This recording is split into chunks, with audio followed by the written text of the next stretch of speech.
देखिए इसके पहले की क्लास में हम लोग पास्ट इंडेफिनिट टेंस के बारे में पढ़े थे। किसके बारे में? Past indefinite tense. आपको बताए थे पास्ट इंडेफिनिट टेंस उस टेंस को कहते हैं जिसमें V2 का प्रयोग होता है। किसका प्रयोग होता है बाबू? V2 का प्रयोग होता है। जिस सेंटेंस में V2 लगा रहेगा ना उसी को हम लोग कहेंगे पास्ट इंडेफिनिट टेंस। क्या कहेंगे? Past indefinite. देखिए इसमें जो है ना अगला नियम क्या पढ़ना है, बहुत सारा रूल आपको पढ़ाए थे। नेक्स्ट रूल क्या कह रहा है, ध्यान से देखेंगे। नेक्स्ट रूल कह रहा है ना कि जब डायरेक्ट स्पीच का रिपोर्टिंग वर्ब पास्ट टेंस में होगा, डायरेक्ट स्पीच का रिपोर्टिंग वर्ब है बाबू। रिपोर्टिंग वर्ब क्या होता है समझेंगे। डायरेक्ट स्पीच का रिपोर्टिंग वर्ब जब पास्ट टेंस में होता है अर्थात V2 होता है, V2 का मतलब क्या? सैड होता है ना, तो जो V1 और V5 आएगा, V1 और क्या आएगा? V5 आएगा इन्वर्टेड कमा के कहा? अंदर में। तो इसको हम लोग बदल देंगे V2 में। किसमें बदल देंगे? V2 में। किस स्पीच में? तो ये होगा इनडायरेक्ट स्पीच में और ये होगा डायरेक्ट स्पीच में। ये डायरेक्ट स्पीच में होगा और ये किस स्पीच में होगा? Indirect speech. देखिए स्पीच दो तरह का होता है। कितने तरह का? अब कैसे समझेंगे कौन डायरेक्ट स्पीच है कौन इनडायरेक्ट स्पीच है? जैसे समझेंगे डायरेक्ट स्पीच का एक सेंटेंस लिखेंगे कि he said I want to go, I want to go, I want to go. ध्यान से सुनिए। He said I want to go. यहाँ पे देखिए, यहाँ पे है बाबू he said I want to go, जिसमें कमा इन्वर्टेड कमा लगा रहेगा। क्या लगा रहेगा? कमा इन्वर्टेड कमा लगा रहेगा। उस स्पीच का नाम क्या होगा? Direct speech. बात समझ में आ रहा है? कैसे पहचानेंगे कोई सेंटेंस डायरेक्ट स्पीच है? तो जिसमें कमा इन्वर्टेड कमा लगा रहेगा ना उसको कहेंगे कौन सा स्पीच? Direct speech. देखिए यहाँ कमा इन्वर्टेड कमा लगा है ना, तो कमा इन्वर्टेड कमा लगा रहेगा तो उसको कहेंगे डायरेक्ट स्पीच। क्या कहेंगे? क्या पहचान है डायरेक्ट स्पीच का? कमा इन्वर्टेड कमा लगा रहता है। अब इसको हम लोग चेंज करेंगे इनडायरेक्ट स्पीच में। किस स्पीच में? इनडायरेक्ट। अच्छा स्पीच जो होता है ना इसी को नारेशन कहा जाता है। स्पीच को ही क्या कहा जाता है? नारेशन कहा जाता है। Narration is a transformation in which we study how to change from direct speech into indirect speech. Direct को इनडायरेक्ट स्पीच में बदलने का जो नियम होता है ना उसी को हम लोग स्पीच कहते हैं। क्या कहते हैं बाबू? स्पीच कहते हैं। अब यहाँ पे समझिए ही है तो यहाँ पे क्या लिख देंगे? ही। सैड है तो यहाँ पे क्या लिख देंगे? सैड। अच्छा सैड को टोल्ड में तब बदलते हैं जब इसके बाद ऑब्जेक्ट रहता है। जैसे मान लीजिए कि यहाँ पे सेंटेंस अगर रहता है she said to me, she said to me, और यहाँ रहता I want to help you, I want to help you. अब यहाँ पे देखेंगे बाबू, यहाँ पे देखेंगे इसमें कमा इन्वर्टेड कमा लगा है ना, तो जिसमें कमा इन्वर्टेड कमा लगा रहेगा उस स्पीच का नाम बताइए क्या होगा? Direct speech. क्या नाम होगा? Direct speech. जिसमें भी कमा इन्वर्टेड कमा लगा रहता है उस स्पीच का नाम होता है डायरेक्ट स्पीच। अब इनडायरेक्ट में बदलने का कुछ नियम होता है। नियम ये है कि अगर सैड रहेगा और ऑब्जेक्ट इसके बाद नहीं रहेगा, ऑब्जेक्ट अगर नहीं रहेगा तो सैड को हम लोग क्या लिख देंगे? सैड। लेकिन देखिए इसको जब इनडायरेक्ट स्पीच में चेंज कीजिएगा तो सी है तो क्या होगा? सी। यहाँ पे देखिए मी ऑब्जेक्ट है ना, मी क्या है? ऑब्जेक्ट है। बताइए आई का ऑब्जेक्ट क्या होता है बाबू? आई का ऑब्जेक्ट क्या होता है? मी होता है। और वी का ऑब्जेक्ट क्या होता है बताइए? अस होता है। और यू का ऑब्जेक्ट क्या होता है? यू होता है। ही का ऑब्जेक्ट हिम होता है, याद रखेंगे। और सी का ऑब्जेक्ट हर होता है। सी का ऑब्जेक्ट क्या होता है? हर। ईट का ऑब्जेक्ट ईट होता है और दे का ऑब्जेक्ट देम होता है। दे का ऑब्जेक्ट क्या होता है? देम होता है। बाबू बताइए सैड टू को यहाँ पे बदल देंगे टोल्ड में। किसमें बदलेंगे? टोल्ड में। और यहाँ ऑब्जेक्ट क्या हो जाएगा? मी हो जाएगा। अच्छा टोल्ड में क्यों बदलेंगे बताइए? टोल्ड में इसलिए बदलेंगे क्योंकि इसके बाद ऑब्जेक्ट है। अच्छा इसको टोल्ड में क्यों नहीं बदले? ऑब्जेक्ट नहीं है। तो जब ऑब्जेक्ट नहीं रहता है तो सैड को क्या लिख देते हैं? सैड। अगर सैड के बाद ऑब्जेक्ट रहता है तो सैड किस में बदल देते हैं? टोल्ड में। अब इसके बाद हम लोग कमा इन्वर्टेड कमा के लिए डैट लगाते हैं बाबू। कमा इन्वर्टेड कमा के लिए क्या लगाते हैं? डैट लगाते हैं। जैसे ही ये कमा इन्वर्टेड कमा हटेगा ना तो इसका नाम हो जाएगा इनडायरेक्ट स्पीच। क्या नाम होगा? इनडायरेक्ट। हम लोग टेंस पढ़ रहे हैं। क्या पढ़ रहे हैं? टेंस। टेंस में हम लोग यहाँ पे टेंस चेंज करना सीख रहे हैं कि V1 और V5 जहां जहां आएगा वो किस में चेंज हो जाएगा? V2 में। किस में चेंज हो जाएगा? V1 और V5 किस में चेंज हो जाएगा? V2 में। तो बताइए यहाँ पे आप वांट देख रहे हैं, वांट का V5 वांट्स होता है। वांट का V5 क्या होता है? वांट्स होता है ना। तो देखिए V1 और V5 को चेंज कर देंगे किसमें? V2 में। तो देखिए यहाँ वांट है ना, तो पहले तो पर्सन चेंज करेंगे। क्या चेंज करेंगे? पर्सन। तो बताइए आई कौन सा पर्सन होता है? फर्स्ट पर्सन, यू कौन पर्सन, सेकंड पर्सन, और ही सी इट दे कौन सा पर्सन, थर्ड पर्सन। पर्सन कितने टाइप के, तीन, पहला पर्सन फर्स्ट पर्सन, दूसरा पर्सन सेकंड पर्सन और तीसरा पर्सन थर्ड। फर्स्ट पर्सन का सब्जेक्ट होता है आई और वे, क्या होता है, आई और वे। दूसरा होता है सेकंड पर्सन, सेकंड पर्सन का यू होता है, और थर्ड पर्सन में ही सी इट दे, और कोई भी नाम, कोई भी नाउन जो होता है वो थर्ड पर्सन होता है। यहाँ आई फर्स्ट पर्सन चेंज इनटू क्या, सब्जेक्ट। बताइए आई को किसके अनुसार बदलते हैं, सब्जेक्ट के अनुसार। तो यहाँ पे हम लोग लिखेंगे सी, क्या लिखेंगे, सी लिखेंगे कि ही लिखेंगे, ही लिखेंगे कि सी, क्या लिखेंगे बताइए, यहाँ पे सी लिखेंगे कि ही लिखेंगे, ही लिखेंगे। सी लिखेंगे तो क्या हो जाएगा, क्यों गलत होगा, क्योंकि आई फर्स्ट पर्सन किसके अनुसार बदलता है, सब्जेक्ट, लेकिन ये आई किसके अनुसार बदलेगा, सी के अनुसार बदलेगा ना। तो देखिए जब यहाँ पे आई रहेगा तो जो यहाँ पे रहेगा उसी को लिखना है, अगर सी रहेगा तो क्या लिखना है, सी, लेकिन क्या यहाँ सी है, नहीं, तो सी नहीं है तो क्या लिखिएगा, जो है वही लिखिएगा ना। तो बताइए क्या है यहाँ पे, ही, तो यहाँ पे क्या लिख देंगे, ही। अब यहाँ वांट वर्ब का कौन सा फॉर्म है, फर्स्ट फॉर्म, और V1 और V5 को हमको किसमें बदलना है, V2 में। तो वांट का V2 बताइए, वांटेड होगा, वांटेड हो जाएगा, और टू हो जाएगा, और क्या हो जाएगा, गो, और यह कामा इन्वर्टेड कामा हट जाएगा, यहाँ पे क्या आ जाएगा, फुल स्टॉप। इस स्पीच को कहेंगे इनडायरेक्ट स्पीच। इनडायरेक्ट स्पीच का पहचान क्या है, तो ये कमा इन्वर्टेड कमा से नहीं जुड़ेगा, बल्कि किसी न किसी कंजंक्शन से जुड़ेगा। किससे जुड़ेगा, कंजंक्शन। इस डैट को हम लोग कहेंगे कंजंक्शन, क्या कहेंगे, कंजंक्शन। कंजंक्शन क्या होता है, जो दो वर्ड को जोड़ता है या दो सेंटेंस को जोड़ता है उसी को कंजंक्शन कहते हैं। हिंदी में बोलते हैं समुच्चय बोधक अव्यय। Conjunction is a word group of words that is used to combine two words, two phrases, more than one sentence. Conjunction has been divided into two parts. दो टाइप से कंजंक्शन होते हैं, एक सबऑर्डिनेटिंग कंजंक्शन होता है, एक coordinating conjunction होता है। समझ रहे हैं ना बाबू।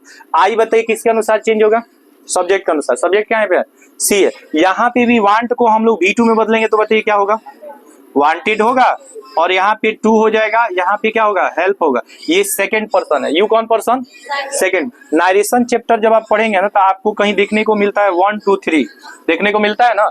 1 2 3 में आप देखते हैं कि इसको सब्जेक्ट के अनुसार, इसको ऑब्जेक्ट के अनुसार इसको चेंज नहीं करते। ये पर्सन को बदलने का क्या है, नियम है कि first person change into subject, second person change into object, third person no change, third person change नहीं होता। तो बताइए यू कौन सा पर्सन है बाबू, सेकंड। सेकंड पर्सन किसके अनुसार चेंज होगा, ऑब्जेक्ट यहाँ पे क्या है, मी, तो यहाँ पे क्या लिख देंगे, मी। हम लोगों को समझना क्या है, हम लोगों को समझना क्या है, तो समझना ये है कि जब भी आपको सैड दिखेगा, क्या दिखेगा, इस सैड का नाम होगा रिपोर्टिंग वर्ब। क्या नाम होगा, रिपोर्टिंग वर्ब। तो रिपोर्टिंग वर्ब जब आपको सैड दिखेगा ना तो डायरेक्ट स्पीच में, सुनिए बाबू, जब डायरेक्ट स्पीच में आपको V1 और क्या दिखेगा, V5, तो इसको जब आप किस में चेंज करेंगे, इनडायरेक्ट स्पीच में, तो V1 V5 को आपको चेंज कर देना होगा किस में, V2 में। अच्छा, V1 और V5 को कहेंगे सिंपल प्रेजेंट टेंस, क्या कहेंगे, और ये V2 वाला जो टेंस है ना इसको कहेंगे सिंपल पास्ट टेंस। क्या कहेंगे, सिंपल पास्ट टेंस। हम लोग पढ़ क्या रहे हैं, सिंपल पास्ट टेंस का प्रयोग। क्या पढ़ रहे हैं, सिंपल पास्ट टेंस का प्रयोग। इसका नियम क्या होता है समझेंगे। कह रहे हैं कि यदि डायरेक्ट स्पीच का रिपोर्टिंग वर्ब, डायरेक्ट स्पीच का रिपोर्टिंग वर्ब पास्ट टेंस में होता है, किस टेंस में होता है, पास्ट टेंस में होता है, तो इन्वर्टेड कामा के अंदर V1 और V5 जो आता है डायरेक्ट स्पीच में, किस स्पीच में, डायरेक्ट स्पीच में, तो जब इसको हम चेंज करते हैं किस स्पीच में, इनडायरेक्ट स्पीच में, तो इस V1 और V5 के बदले हम V2 का प्रयोग करते हैं। V1 और V5 के बदले किसका प्रयोग करते हैं, V2 का प्रयोग करते हैं। चलिए एक सेंटेंस हम दे रहे हैं, आप लोग बताइए कि क्या हो सकता है। जैसे मान लीजिए यहाँ पे दिया हो कि सी है बाबू said, she said to me है, सी सैड टू मी, आई, जैसे आई हेल्प यू मान लीजिए दिया, she said to me I help you. अब यहाँ पे ये कौन सा स्पीच होगा बताइए, इसको डायरेक्ट स्पीच क्यों कहेंगे, क्योंकि इसमें कॉमा इन्वर्टेड कॉमा लगा। तो कॉमा इन्वर्टेड कॉमा जिसमें लगा रहता है उस स्पीच का नाम क्या होता है, डायरेक्ट स्पीच। पहचान लेंगे आप लोग, डायरेक्ट स्पीच पहचान लेंगे कि नहीं। जिस सेंटेंस में कॉमा इन्वर्टेड कॉमा लगा रहता है उसी को हम डायरेक्ट स्पीच कहते हैं। ठीक है, अब इसको हमको चेंज करना है किसमें, इनडायरेक्ट स्पीच में। किसमें चेंज करना है? इनडायरेक्ट स्पीच में। बताइए यहाँ पे क्या है? सी, तो यहाँ पे क्या लिखना है? सी। बताइए सैड को सैड लिखें या टोल्ड में बदले? कहाँ ध्यान है जी? किस में बदलेंगे? टोल्ड में। क्यों बदलेंगे? क्यों टोल्ड में बदलेंगे? क्योंकि यहाँ पे ऑब्जेक्ट है क्या? मी। अगर ये मी नहीं रहता, अगर ये मी नहीं रहता तो हम लोग क्या करते? हम लोग जो सैड है उसको वैसे ही लिख देते। बात समझ में आ रहा है? वैसे ही लिख देते। लेकिन यहाँ पे ऑब्जेक्ट क्या है बाबू? मी है। अब बताइए कॉमा, इन्वर्टेड कॉमा के लिए दैट लगाएंगे ना। अब बताइए पर्सन कितने टाइप के? 3। पहला पर्सन, दूसरा पर्सन, तीसरा पर्सन। फर्स्ट पर्सन को किसके अनुसार? सेकेंड पर्सन को, थर्ड पर्सन नो चेंज। बताइए आई कौन सा पर्सन है? इसको किसके अनुसार बदलेंगे? सब्जेक्ट क्या है? सी। यहाँ पे हेल्प है बाबू, तो हेल्प जो है ये क्या है? V1 है। इसको हमको बदलना है किस में? V2 में। V1 को किस में बदलना है? V। अच्छा कब बदलना है? जब रिपोर्टिंग वर्ब हमारा पास्ट टेंस में होगा। किस टेंस में होगा? पास्ट। तब बताइए हेल्प का V2 बताइए बाबू, हेल्प्ड होगा। अब बताइए second person change into object क्या है यहाँ पे? तो मी है, तो यहाँ पे क्या लिख देंगे? तब V1 चेंज हो गया किस में? V2 में। V1 को कौन सा टेंस कहेंगे? Simple present tense. अब V2 को सिंपल पास्ट टेंस। अब यहाँ पे देखिए बाबू, आप जानते हैं कि जो पास्ट टेंस होता है ना, आप जानते हैं कि जो पास्ट टेंस होता है इसमें अंत में रहता है था, थी और थे। रहता है ना? क्या रहता है बताइए? था, थी और थे रहता है। सुनिए देखिए, ये वाज वेयर जो देख रहे हैं ना, ये जो था और थी देख रहे हैं, था और थी के लिए हम लोग वाज का प्रयोग करते हैं। किसका प्रयोग करते हैं? वाज। और जहाँ थी रहता है ना, वहां किसका प्रयोग करते हैं? वेयर का। थी रहता है तो किसका प्रयोग करते हैं? वेयर का। वाज और वेयर का प्रयोग किस टेंस में किया जाता है? तो आप कहेंगे कौन सा टेंस? Past tense. जब था और थी रहता है, था और थी रहता है तो क्या लगता है बाबू? वाज। और थी रहता है तो वेयर। अब एक बात बताइए कि अगर आप कहिएगा कि वह खुश थी, अरे बाबू वह खुश थी, वह खुश थी, तो वह का क्या होगा? बताइए वह का क्या होगा? सी होगा। अब बताइए सी के साथ वाज लगता है कि वेयर लगता है? क्या लगेगा? वाज लगेगा। ठीक है, और सी वाज क्या हो जाएगा? हैप्पी होगा ना। अच्छा वे लोग खुश थे रहेगा तो क्या होगा? वे लोग खुश थे, वे लोग खुश थे। बताइए बाबू वे लोग का क्या होता है जी? दे। अच्छा दे के साथ वेयर। अब बताइए खुश का क्या होता है? हैप्पी। अब आपको समझना है, देखिए एक नियम आपको समझना है बाबू, एक नियम आपको समझना है कि जैसे अगर वाज और वेयर का प्रयोग रहेगा, वाज और वेयर का प्रयोग, और इसके साथ V4 लगा हो, क्या लगा हो? V4। वाज और वेयर के साथ क्या लगा हो? V4। तो इस रिश्ते का नाम हो जाएगा पास्ट कंटिन्यूअस टेंस। क्या नाम हो जाएगा? Past continuous tense. जब वाज वेयर के साथ V4 लगा रहता है तो उस रिश्ता का नाम क्या होता है? Past continuous tense. लेकिन बाबू समझिए, अगर V4 नहीं रहेगा, एक ही बात याद रखना है, अगर V4 नहीं रहेगा, आवाज वेयर के पास के बाद कुछ भी रहेगा तो उस टेंस का नाम होगा सिंपल पास्ट टेंस। क्या नाम होगा? क्या नहीं होना चाहिए? V4। अगर V4 नहीं है और उसके बाद कुछ भी है तो उस टेंस का नाम होगा सिंपल पास्ट टेंस। तो याद रखिएगा बाबू कि अगर वाज वेयर के बाद है, ध्यान से समझिए, अगर वाज वेयर के बाद, वाज और वेयर के बाद कुछ भी हो लेकिन V4 नहीं हो, क्या नहीं हो? यहाँ पे हम आपको बता दिए ना कि अगर वाज वेयर के बाद V4 रहेगा तो इस टेंस का नाम क्या होगा? लेकिन बताइए बाबू यहाँ वाज वेयर है ना, यहाँ पे वाज और वेयर है, यहाँ हैप्पी एडजेक्टिव है। क्या है बाबू? एडजेक्टिव है। तो बताइए क्या ये पास्ट कंटिन्यूअस होगा? नहीं होगा। इस टेंस का नाम क्या होगा? Simple past tense. तो याद रखिएगा कि वाज वेयर का प्रयोग सिंपल पास्ट टेंस में भी किया जाता है जब इसके बाद V4 नहीं रहता। अब V4 रहेगा तो बाबू पास्ट कंटिन्यूअस टेंस हो जाएगा। क्या हो जाएगा? अब V4 छोड़कर कुछ भी रहेगा तो उसका नाम क्या होगा? Simple past tense. आप बताइए कि अगर आप कहिएगा कि वह एक डॉक्टर थी तो क्या लिखिएगा? सी वाज ए डॉक्टर होगा। सी वाज द डॉक्टर, यहाँ पे वाज का प्रयोग है। बताइए डॉक्टर को हम लोग नाउन कहेंगे कि नहीं कहेंगे? डॉक्टर को हम लोग क्या कहेंगे? नाउन। क्या यहाँ पे बताइए वाज वेयर के बाद V4 है? बिफोर है कि नहीं है? नहीं है। तो ये बताइए यह कौन सा टेंस होगा? Simple past tense. क्या होगा? सिंपल। अच्छा, अगर कहेंगे they were doctors, they were doctors, they were doctors, बताइए यहाँ पे वेयर है और डॉक्टर्स क्या है बाबू? डॉक्टर्स क्या है? नाउन है। डॉक्टर्स क्या है? नाउन है। तो बताइए यहाँ पे वेयर जो है, वेयर का प्रयोग है, इसके बाद क्या है? नाउन है। तो आपको याद क्या रखना है कि अगर वाज वेयर के बाद बिफोर रहेगा, क्या रहेगा? बिफोर, तो उस टेंस का नाम होगा पास्ट कंटिन्यूअस टेंस। क्या नाम होगा? जो यहाँ पे हम लिखे हैं, देखिए अगर बिफोर रहेगा, क्या रहेगा बाबू?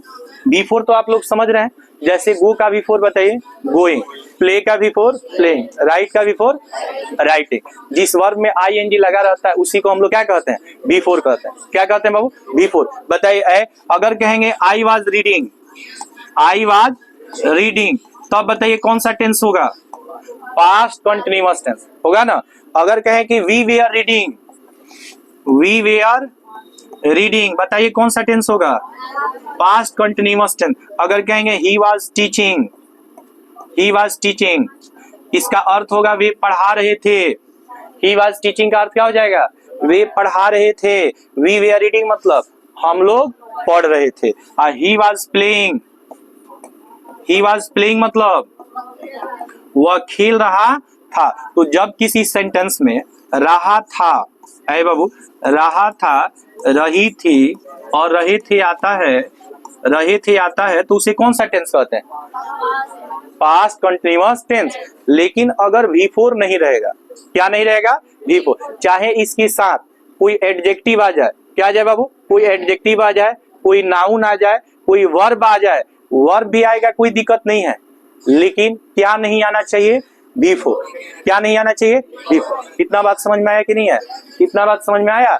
अब एक बात बताइए, एक जैसे आप मान लीजिए कि सेंटेंस दिया हो, काश मैं राजा होता, एक सेंटेंस हो, काश मैं राजा होता, काश मैं राजा होता। अब इसको इंग्लिश में क्या बोलेंगे? देखिए इंग्लिश में बोलेंगे आई विश। क्या बोलेंगे? I wish I were a king, I were a king. बाबू बताइए यहाँ वाज वेयर के बाद क्या है?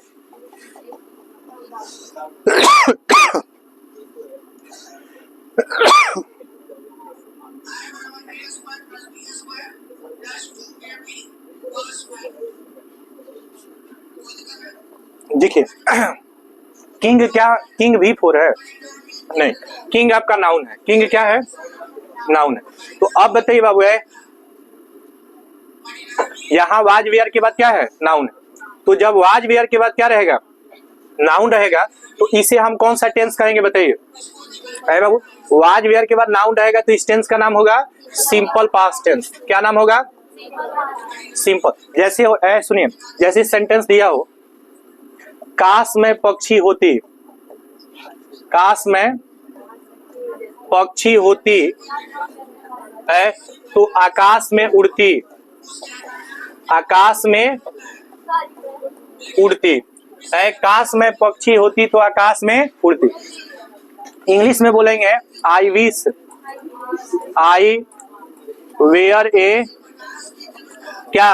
बर्ड, आकाश में उड़ती, तो यहाँ पे होगा आई वुड फ्लाई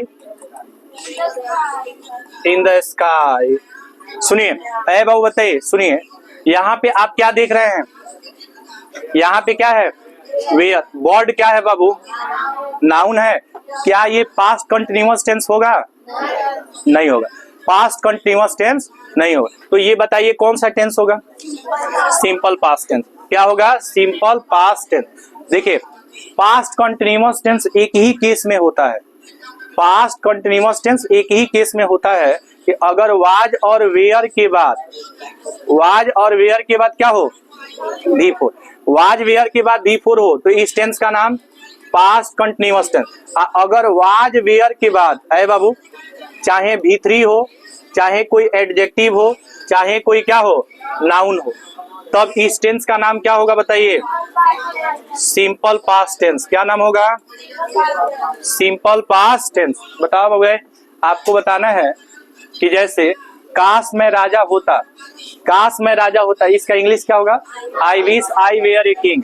बताइए यहाँ वेयर के बाद क्या है बाबू, ए किंग क्या है, नाउन। तो बताइए जब नाउन रहेगा, वाज वेयर के बाद जब नाउन रहेगा तो इस टेंस का नाम क्या होगा, सिंपल पास्ट टेंस। अब बिफोर होगा तो इस टेंस का नाम पास्ट कंटिन्यूअस टेंस। अब आपको बताना है कि कौन सिंपल पास्ट टेंस है और कौन पास्ट कंटिन्यूअस, बता देंगे।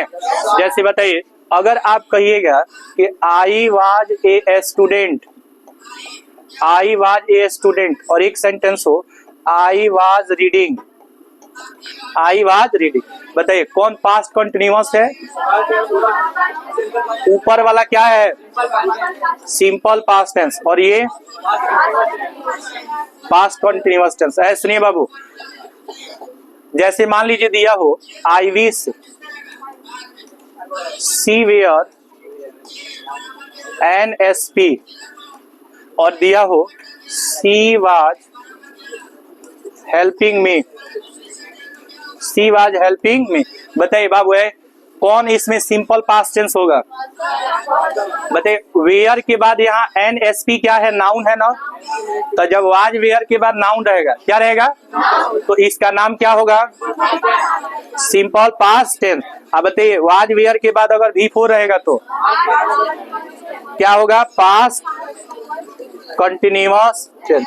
अच्छा एक बात याद रखना है आपको, ऐसे सुनिए कि जो काल्पनिक वाक्य होता है ना, कौन सा वाक्य, काल्पनिक वाक्य, कौन सा वाक्य, काल्पनिक वाक्य। काल्पनिक वाक्य में सब्जेक्ट चाहे सिंगुलर हो चाहे सब्जेक्ट क्या हो, प्लूरल हो, सबके साथ है बाबू, सबके साथ वेयर लगेगा, सबके साथ क्या लगेगा, वेयर यहाँ पे V2 होता है, वेयर क्या होता है V2, क्योंकि इसके बाद आ जाता है नाउन, क्या आ जाता है बाबू, नाउन। तो वेयर क्या हो जाएगा V2। अब V2 को कौन सा टेंस कहेंगे, पास्ट इंडेफिनिट टेंस। तो बताइए काश मैं राजा होता या काश मैं पक्षी होती, क्या इंसान के लिए पक्षी होना संभव है, तो जो काम असंभव है, जो काम क्या है, असंभव है, असंभव मतलब जो काम कभी नहीं हो सकता, जो काम कभी नहीं हो सकता। तो वैसे सब्जेक्ट में, वैसे सब्जेक्ट के साथ चाहे सब्जेक्ट सिंगुलर हो या प्लूरल हो, सबके साथ क्या लगेगा, वेयर लगेगा, सबके साथ क्या लगेगा बाबू, वेयर लगेगा। जैसे काश में पक्षी होती, इसका ट्रांसलेशन क्या होगा, I wish I were a bird हो जाएगा। आई बाबू सुनो है, सुनो I wish I were a bird, यहाँ पे आप बताइए यहाँ पे क्या लगा है बाबू, वेयर, लेकिन आप यहाँ पे देखिए आई के साथ क्या लगा है, वाज, यहाँ पे आई के साथ वाज लगा, यहाँ पे आई के साथ वाज। जब कोई चीज रियल होगा, ऐसे सुनो, जब कोई चीज रियल होगा,